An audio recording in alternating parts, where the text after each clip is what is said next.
بشین تا برات قصه تعریف کنم.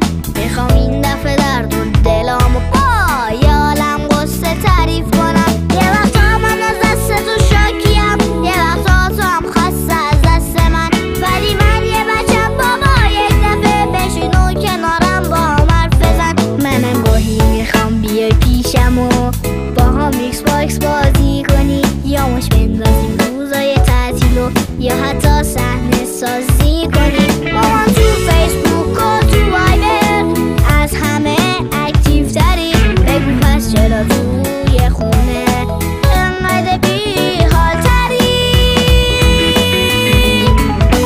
باور کنید من از شما چیزی به جز عشق نمیخوام، واسه همینه که همش دارم به سمتتون میام. باور کنید من از شما چیزی به جز عشق نمیخوام، واسه همینه که همش دارم به سمتتون میام.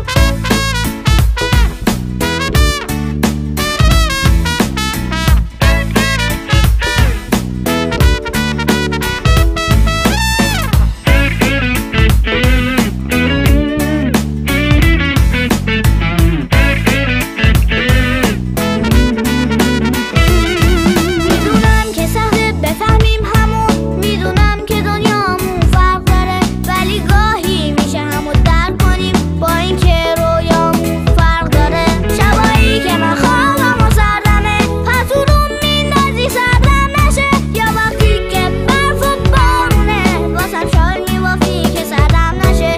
یه وقتا شلوغ میکنم بی دلیل تو، اما صبوری تا آروم بشم بهش رو تو نقاشیام هر دفعه ماما زیر پاهای تو میکشم.